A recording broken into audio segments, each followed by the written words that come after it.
Top Russian officials have directly accused Ukraine and the West of being involved in the deadly Moscow concert hall attack after it was claimed by the Islamic State, IS, group. IS has released video of the atrocity, but Vladimir Putin and two close allies have claimed the jihadists were helped by Western and Ukrainian intelligence. Ukraine has rejected Russia's lies. The scenario is all the more unlikely because the U.S. had warned Russia of an imminent attack 15 days earlier. Russia says 139 people were killed when 4 armed men burst into the Crocus City Hall concert complex on Friday evening.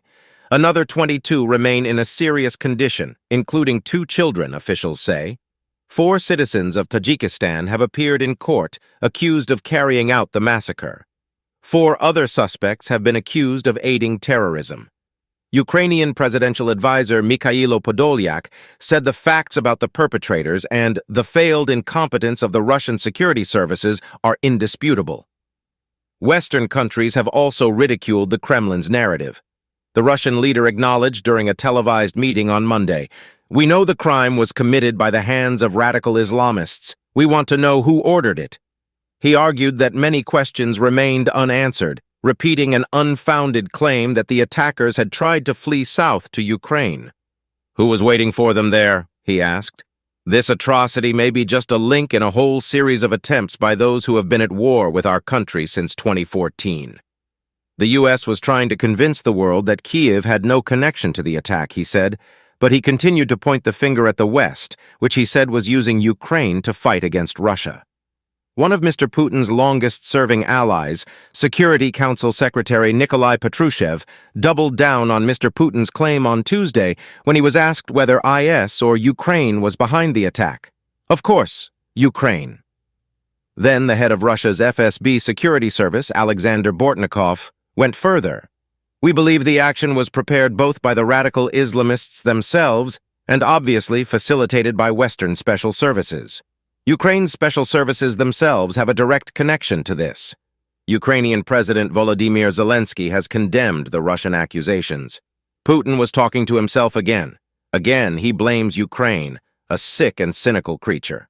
Belarus leader Alexander Lukashenko, a close Putin ally, appeared to cast doubt on the Russian narrative too, by suggesting the attackers had first tried to cross into his country before realizing there was no way they could enter Belarus.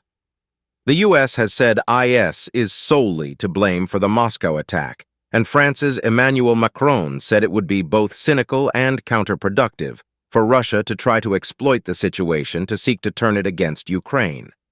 Italian Foreign Minister Antonio Tajani said it was obvious Mr. Putin was looking for pretexts to attack Kyiv, but said the videos of the attack were clear, and more than one IS claim confirmed the theory that it was involved. The attack took place little over 2 weeks after the U.S. Embassy warned that extremists have imminent plans to target large gatherings in Moscow, to include concerts. Mr. Putin rejected the warning as provocative only last week. 3 days before the gunmen targeted Crocus City Hall on the northwest fringe of Moscow, the Russian leader accused the U.S. of using its warning of an imminent attack to intimidate and destabilize our society.